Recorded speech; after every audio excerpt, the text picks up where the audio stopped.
हमने क्या बोला, इनलैंड इंस्ट्रूमेंट्स क्या होते हैं सर? जो एक तो मेजर कंडीशन और उसके साथ में कोई भी एक minor condition, any one of the minor condition satisfy कर दे तो वो इनलैंड भारत के इंस्ट्रूमेंट्स हैं। ठीक है सर, मेजर कंडीशन क्या है कि सर पहली बात तो उन इंस्ट्रूमेंट को भारत में बनाया गया है। सर केवल इतने से वो भारतीय इंस्ट्रूमेंट नहीं हो जाएंगे, और भी तो दो तीन पार्टीज होती हैं यार, एक तो बनाने वाला, एक जिसको ऑर्डर किया जा रहा है, एक जिसको पे किया जा रहा है। हो सकता है वो बाहर की पार्टीज हो यार, अपने को थोड़ी ना पता हो सकता है। तो सर केवल भारत में बना हुआ है ये कंपलसरीली उसको भारतीय इंस्ट्रूमेंट नहीं बना देगा सर। मेजर कंडीशन है कि वो तो भारत में बना हुआ होना चाहिए। दूसरी माइनर कंडीशन क्या है, that instrument should be payable in India. यदि उसे भारत में पेएबल बनाया गया है या फिर ऐसे पर्सन पे ड्रॉ किया गया है who is a resident in India, ऐसे पर्सन पे ड्रॉ किया गया है who is a resident in India, दोनों में से कोई एक चीज और सेटिस्फाई होनी चाहिए, तो फिर वो इनलैंड इंस्ट्रूमेंट कहलाएगा। आइए देखते हैं प्रॉमिसरी नोट के संदर्भ में और बिल ऑफ एक्सचेंज के संदर्भ में। प्रॉमिसरी नोट में क्या होता है, ड्रॉर प्रॉमिस करता है, I promise to pay mister X, I promise to pay mister X a sum of rupees 10,000, a sum of rupees 10,000।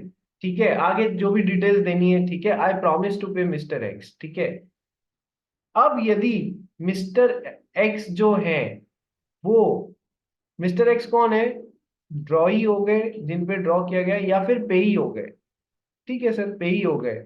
Sir mister x is resident in India, payable in India, this promissory note is payable in India. तो sir made in India तो हो ही गया, plus it is payable in India, it is payable in India. तो sir क्या हो जाएगा, ये हमारा इनलैंड इंस्ट्रूमेंट प्रॉमिसरी नोट हो जाएगा।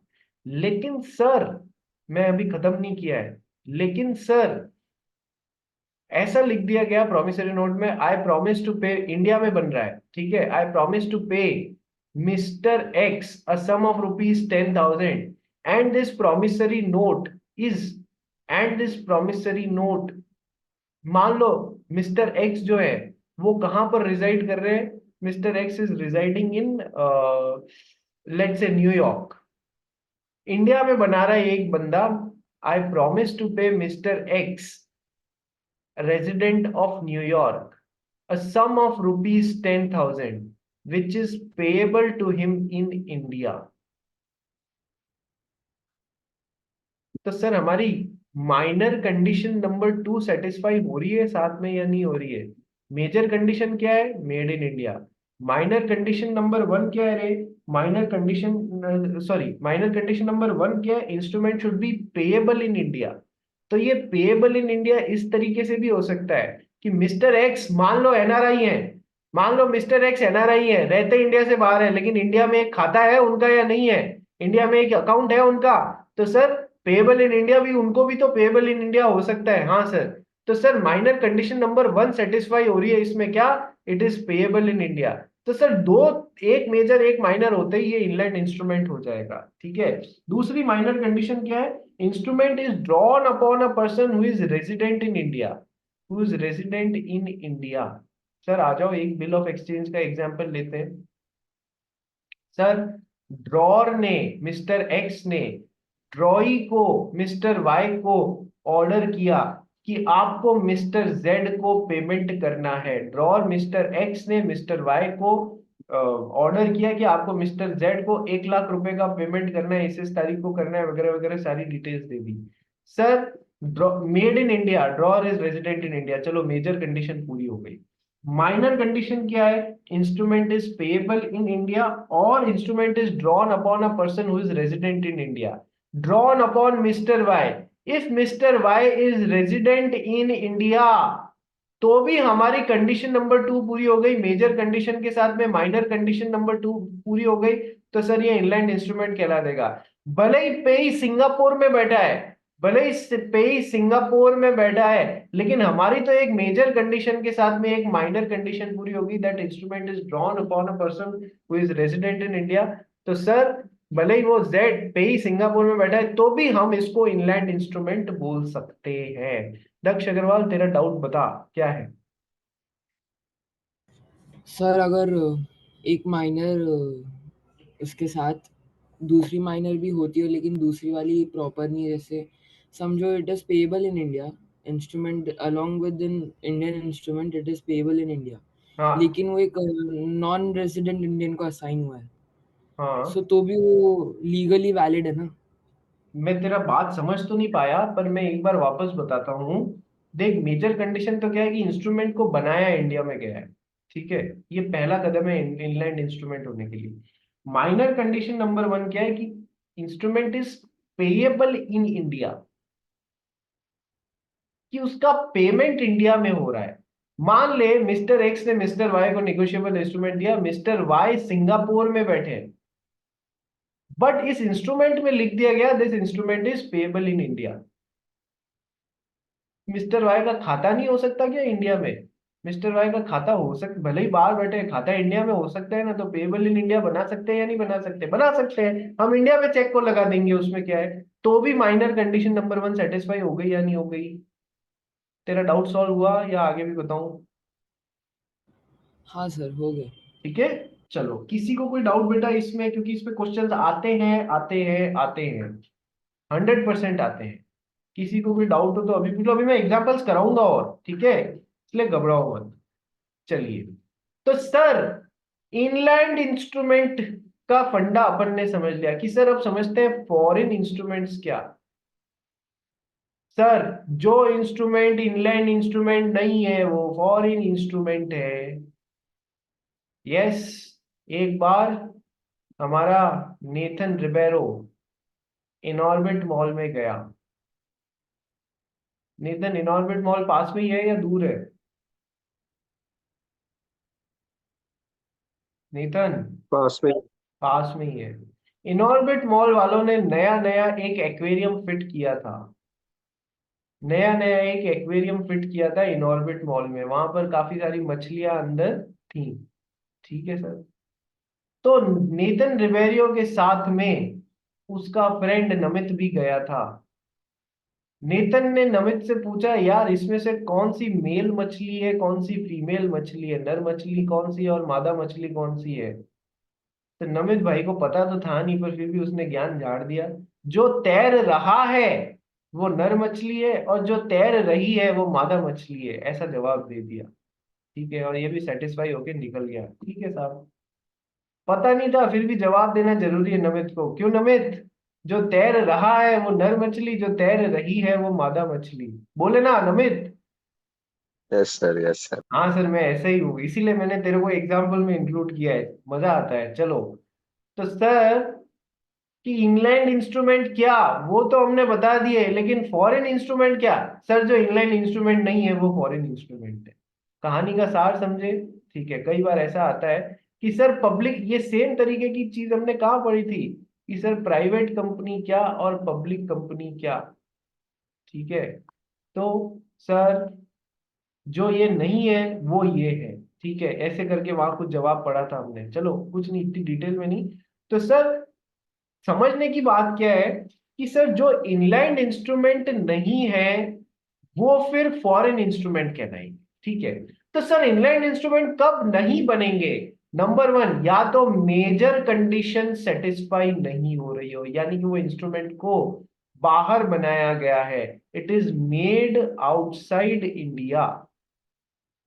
यदि ये एक मेजर कंडीशन ही डिससेटिस्फाई हो रही है, इंडिया में नहीं बनी है, बाहर बनाया गया है, तो फिर आगे देखने की, माइनर कंडीशंस को देखने की जरूरत ही नहीं है।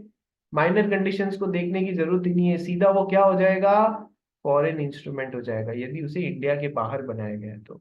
लेकिन यदि ऐसा है क्या कि सर मेजर कंडीशन तो सेटिस्फाई हो रही है, it is made in India, तो हमको further minor condition number one या फिर माइनर कंडीशन नंबर टू को देखने की जरूरत है। माइनर कंडीशन नंबर वन क्या, कि सर क्या वो पेएबल इन इंडिया है, नहीं सर।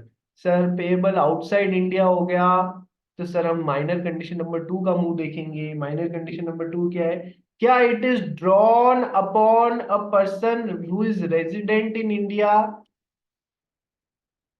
नहीं sir, it is drawn upon a person who is resident of Singapore. तो सर ना तो मेजर कंडीशन नंबर 1 पूरी हुई, ना मेजर सॉरी ना माइनर कंडीशन नंबर 1 पूरी हुई। It is payable in Singapore. It क्या it is drawn upon a person who is resident in India? नहीं सर, किसी और के ऊपर ड्रॉ हो रखी थी, किस बिल ऑफ एक्सचेंज में किसी और को बोल दिया था जो बाहर बैठा था, थाईलैंड में बैठा हुआ था, कि जाके सिंगापुर वाले आदमी को पे करो। तो सर भले ही मेजर कंडीशन पूरी हो गई हो, माइनर में से यदि एक भी पूरी नहीं होती, then again it is a foreign instrument. समझ में आ गया? Yes sir. ठीक है जी। चलिए कुछ एग्जाम्पल्स करते हैं अपन,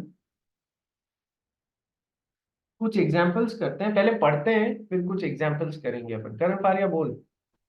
सर इसमें रेजिडेंट इन इंडिया मतलब वो 120 डेज वाला कि क्या?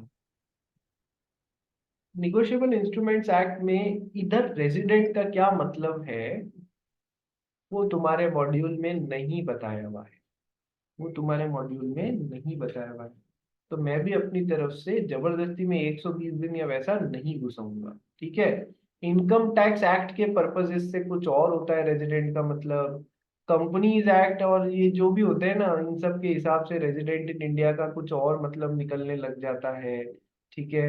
इसलिए अपने को अभी यहाँ पर जब घुसने का बोला ही नहीं है, ठीक है, तो अपन जबरदस्ती नहीं घुसेंगे। ठीक है, पर रेजिडेंट है नहीं, ये तुमको एग्जाम में क्वेश्चन में मिल जाएगा, whether is resident in India और सिंगापुर, वो तुमको एग्जाम अभी एग्जाम्पल करेगा ना, तो तेरे को समझ में आ जाएगा। चलिए हम पढ़ते हैं इनलैंड इंस्ट्रूमेंट क्या होता है और फॉरेन इंस्ट्रूमेंट क्या होता है। पढ़ भाई inland instrument. A promissory note, bill of exchange, or check drawn or made in India and made payable in or drawn upon any person resident in India shall be deemed to be an inland instrument. तो ये क्या हो गया? Major condition, बनाया India में गया है, और ये मेड पेएबल इन इंडिया और drawn upon a person resident in India, ये माइनर कंडीशन नंबर 1, और ये हो जाएगी माइनर कंडीशन नंबर 2। तो ड्रॉन और मेड इन इंडिया के बाद में क्या है? And a word. देखो मैं गोला कर रहा हूं, एंड ए वर्ड, यानी मेजर कंडीशन के साथ में एंड प्लस दिस और दिस, माइनर कंडीशन नंबर 1 और माइनर कंडीशन नंबर 2। ठीक है। It shall be deem to be an inland instrument. ठीक है, समझ में आ गया एवरीवन? नेतन, दक्ष, सुहान, मीत, कुंजी, यश। यश समझ में आ रहा है या नहीं आ रहा है बेटा? कैसे आ रहा है? ठीक है। कोई डाउट हो तो अब पूछ लेना, क्यों ये क्वेश्चन आने वाला क्वेश्चन है एग्जाम में, इसमें से आता है एग्जाम में। अपनी किस्मत अच्छी हुई ना, तो तुम लोग को इसमें से एग्जाम में क्वेश्चन देखने मिलेगा। ठीक है। चलिए ये तो हो गया इनलैंड इंस्ट्रूमेंट। तो इनलैंड इंस्ट्रूमेंट क्या है? और देखो फॉरेन इंस्ट्रूमेंट के लिए क्या लिखा हुआ है? अ foreign instrument is one which is not an inland instrument. ठीक है। आइए इनलैंड इंस्ट्रूमेंट के एग्जांपल्स देखते हैं। एग्जांपल पढ़ पढ़ भाई बेटा। पहला, First, a promissory note made in Kolkata and payable in Mumbai. ठीक है, promissory note which is made in Kolkata, यानी मेजर कंडीशन इंडिया में बनी हुई है, वो पूरी हो गई। Payable in India, minor condition number 1 पूरी हो गई। तो दोनों में से मेजर प्लस एक भी माइनर हो जाए तो अपने लिए तो वो इनलैंड इंस्ट्रूमेंट है। सेकेंड पढ़ भाई example. A bill drawn in Varanasi on a person resident in Jodhpur, although it is stated to be payable in Singapore. Sir bill बनाया कहाँ गया है? वाराणसी। वाराणसी कहाँ है? इंडिया में। On a person who is resident in Jodhpur. Sir bill is drawn upon a person who is resident इन जोधपुर। जोधपुर कहाँ है? राजस्थान में। कि सर माइनर कंडीशन नंबर 2 पूरी हो गई, दिस प्लस दिस पूरी हो गई, यानी कि it is an inland instrument. All दो बिल में लिख दिया गया it is payable in Singapore, पर सर हमारे पर्पसेस के लिए एक मेजर और एक माइनर कंडीशन पूरी हो गई ना, तो हम इसको इनलैंड इंस्ट्रूमेंट मान लेंगे। ठीक है। Point number 3, A resident of Agra drew that is made a bill of exchange in Agra on B, a merchant in New York, देखो, and रुक B जाओ रुक जाओ रुक जाओ accepted. रुक जाओ, ट्रेन मत चला। Resident of Agra made a bill of exchange in Agra, यानी कि बिल ऑफ एक्सचेंज बना का है रे? बिल ऑफ एक्सचेंज बना इंडिया में। मेजर कंडीशन सेटिस्फाई हो गई? Yes sir. On B, a merchant in New York, कि sir bill of exchange B पे ड्रॉ किया गया, यानी कि जिस पे ड्रॉ किया गया वो बाहर बैठा है, यानी कि क्या माइनर कंडीशन नंबर 2 पूरी हो पाएगी? नहीं sir. It is drawn upon a person who is resident outside India, तो माइनर कंडीशन नंबर 2 का चांस तो खत्म हो गया। लेट्स आगे सी, क्या माइनर कंडीशन नंबर 1 पूरी होती है? क्या माइनर कंडीशन नंबर 1, क्या वो इंस्ट्रूमेंट पेएबल इन इंडिया है क्या? ठीक है, आइए देखते हैं, तो आगे बढ़ गई। And B accepted the bill of exchange as payable in Delhi. Sir payable in India हो गया या नहीं हो गया? Yes sir. तो माइनर कंडीशन नंबर 1 पूरी हो गई ना, तो एक मेजर एक माइनर हो जाए तो भी हम उसको इनलैंड बिल बोलेंगे। It is an inland bill of exchange. In this case the bill of exchange was drawn in India, यानी major condition, and also payable in India, यानी कि एक माइनर कंडीशन, तो भी ये इनलैंड इंस्ट्रूमेंट हो गया। बहुत अच्छे अच्छे एग्जाम्पल है ये, कंसेप्चुअल क्लैरिटी देने वाले। पॉइंट नंबर 4 पढ़ गई। A resident of Mumbai drew a bill of exchange in Mumbai on B, a merchant in Mathura, देखो and सुनो, B. सुनो, resident of Mumbai drew a bill of exchange इन मुंबई, यानी कि मेजर कंडीशन सेटिस्फाई हो गई कि बिल का मतलब वो नेगोशिएबल इंस्ट्रूमेंट्स कहाँ बनाया गया? कि सर इंडिया में बनाया गया, मेजर कंडीशन पूरी हो गई। ऑन बी, बी के ऊपर ड्रॉ किया अ मर्चेंट इन मथुरा। सर पर्सन जिसके ऊपर ड्रॉ किया गया है वो भी रेजिडेंट इन इंडिया है? हाँ सर, यानी कि माइनर कंडीशन नंबर 2 पूरी हो गई। तो यहीं से समझ में आ गया कि सर ये इनलैंड इंस्ट्रूमेंट है। फिर भी आगे पढ़ो, क्या बात बोलता है? And B accepted the bill of exchange as payable in London. Sir हमारे लिए तो एक मेजर और एक माइनर पूरी हो गई। अब भले ही एक माइनर पूरी नहीं भी हो रही है तो भी कोई प्रॉब्लम नहीं, it is payable in London, कोई बात नहीं। हमारे लिए तो एक मेजर एक माइनर पूरी होनी थी, वो पूरी हो गई। It is also an inland bill है। ठीक है, कारण समझ में आ गया अपने को। It is immaterial that amount is payable in London. Sir तीनों ही हो जाए तब तो बात ही क्या, कि सर मेजर कंडीशन भी पूरी हो रही है, माइनर कंडीशन नंबर 1 भी पूरी है, और माइनर कंडीशन नंबर 2 भी पूरी हो रही है। सर बात ही क्या, सोचने की कोई दरकार ही नहीं है। लेकिन सर हमारे लिए तो एक ये कॉम्बिनेशन या एक ये कॉम्बिनेशन भी बैठ जाए तो भी वो इनलैंड इंस्ट्रूमेंट होगा। ठीक है, an inland instrument remains inland even if it is has been endorsed in a foreign country. ये बड़ा अच्छा पॉइंट है। इनलैंड इंस्ट्रूमेंट, एक बार कोई इंस्ट्रूमेंट इनलैंड इंस्ट्रूमेंट बन गया, एक बार कोई इंस्ट्रूमेंट इनलैंड इंस्ट्रूमेंट बन गया और बाद में आपने उसको एंडोर्स कर दिया एंड पीछे नाम लिख दिया कि इस बंदे को भी ये नेगोशिएबल इंस्ट्रूमेंट दे दो, और वो एंडोर्समेंट किया फॉरेन कंट्री में, तो भी वो इनलैंड इंस्ट्रूमेंट ही कहलाएगा, क्योंकि वो एक बार इनलैंड इंस्ट्रूमेंट बन गया है। एग्जाम्पल पढ़ भाई। If the bills of exchange mentioned in above two example are endorsed in France, they will remain inland bills. Sir एक बार कोई इनलैंड इंस्ट्रूमेंट बन गया, फिर बाद में एंडोर्समेंट कहीं दूसरी कंट्री के भी होते जा रहे हैं तो भी हमको कोई प्रॉब्लम नहीं है। वो फिर बाद में क्या बन जाएगा? It will become, it will remain N inland instrument. तो सर ये हो गई तुम्हारी मेजर कंडीशन, ये हो गई प्लस या तो ये और या तो ये आर इनलैंड इंस्ट्रूमेंट। इसी तरीके से समझा है? ठीक है sir. Next, foreign instruments which is not an inland instrument. तो sir place where bill is drawn outside India है, तब तो मेजर कंडीशंस की तरफ देखने की जरूरत ही नहीं है, माइनर कंडीशंस की तरफ, सीधा वो फॉरेन इंस्ट्रूमेंट हो गया। लेकिन sir if it is made in India हो जाता है, और यदि माइनर कंडीशन नंबर 1 या माइनर कंडीशन नंबर 2 भी पूरी नहीं होती, कोई भी पूरी नहीं होती है, तो फिर सर तो भी वो फॉरेन इंस्ट्रूमेंट हो जाएगा। ठीक है, चलिए मैंने जो आपको बताया ना वो ध्यान रखना। सर ये जानना क्यों जरूरी है, ये जानना क्यों जरूरी, 5-10 मिनट और लूंगा आपके, लाइबिलिटी ऑफ मेकर और drawer of a foreign bill, एक बार इसको भी देखें क्या कि sir promissory note, bill of exchange check drawn और मेड आउटसाइड इंडिया, हमारे लिए तो ये भी केवल बनाया बाहर गया है, तो मेजर कंडीशन ही पूरी नहीं हो रही है, फिर माइनर को देख के मैं करूं क्या? हाँ मेजर पूरी हो रही है तो फिर माइनर में दोनों में से कोई एक पूरी होनी चाहिए। यदि माइनर दोनों फिर पूरी नहीं हो रही है मेजर पूरे होने के बावजूद, तो फिर वो फॉरेन इंस्ट्रूमेंट हो जाएगा। आइए, लाइबिलिटी ऑफ मेकर और drawer of a foreign bill. Sir ये जानना क्यों जरूरी है हमारे लिए कि कोई इंस्ट्रूमेंट इनलैंड इंस्ट्रूमेंट है या फॉरेन इंस्ट्रूमेंट है? ये जानना क्यों जरूरी है? देखो मार्के की बात मैंने ये तो बता दिया, कोई इंस्ट्रूमेंट इनलैंड इंस्ट्रूमेंट कैसे बनेगा या फॉरेन इंस्ट्रूमेंट कैसे बनेगा।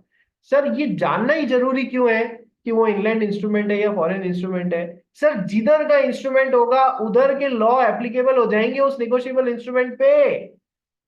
जिधर का इंस्ट्रूमेंट होगा उधर के लॉ एप्लीकेबल हो जाएंगे क्या उस फॉरेन इंस्ट्रूमेंट पे? हाँ सर, यदि इनलैंड इंस्ट्रूमेंट है तो इंडिया का लॉ एप्लीकेबल हो जाएगा, फॉरेन इंस्ट्रूमेंट है तो फॉरेन का लॉ के अनुसार उसका इंटरप्रिटेशन किया जाएगा। बात समझ में आई? इसलिए जानना जरूरी है। ठीक है, पढ़ भाई। In the absence of a contract to the country, country नहीं है, कॉन्ट्ररी है, इसको सही कर लेना। In the absence of a contract to the contrary, यानी कि अपोजिट नहीं लिखा हुआ हो। यदि कॉन्ट्रैक्ट में पार्टी नंबर एक्स और पार्टी नंबर वाई ने ये डिसाइड कर लिया बिल ऑफ एक्सचेंज या फिर ये बनाते हुए कि सर इस पे भारत के लॉ लगेंगे या इस पे सिंगापुर के लॉ लगेंगे या इस पे थाईलैंड के लॉ लगेंगे, तब तो सर वो वाले लॉ लगने लग जाएंगे। कॉन्ट्रैक्ट सर्वोपरि होता है, उसमें पार्टीज ने खुद ने जो डिसाइड किया कि ये निगोशिएबल इंस्ट्रूमेंट इंडियन लॉज के अकॉर्डिंग डिसाइड किया जाएगा या फिर सिंगापुरियन लॉज या थाईलैंड लॉज, पार्टीज ने डिसाइड कर लिया तब तो वो लॉ के अकॉर्डिंग हो जाएगा। पार्टीज ने डिसाइड नहीं किया तो हमने जो अभी ऊपर परम्यूटेशन कॉम्बिनेशन के रूल्स पढ़े ना, वो एप्लीकेबल हो जाएंगे। सो यदि पार्टीज ने कुछ कॉन्ट्ररी डिसाइड नहीं किया है, the liability of the maker और drawer of a foreign promissory note और बिल ऑफ एक्सचेंज और cheque is regulated in all essential matters by the law of the place where he has made the instrument, and the respective liabilities of the acceptor and endorser by law of the place where the instrument is made payable, section 134 of the negotiable instruments act। आज time थोड़ा ज्यादा हो गया है, यहाँ ये जो है इधर से भी क्वेश्चन भर भर के आते हैं। इस पे मैं आपको कल थोड़ा सा ले जाके उसके बाद में इनकोएड और एम्बिग्यूअस इंस्ट्रूमेंट जो है ये करना, थर्ड कैटेगरी करना चालू करेंगे। ये इंपॉर्टेंट है, जो बच गया है ना पोर्शन, ये इंपॉर्टेंट है, इसको समझाने में थोड़ा सा टाइम लगेगा। कल मिलते हैं 9 o'clock, ठीक है? चलिए, समझ में आ रहा है ना सबको?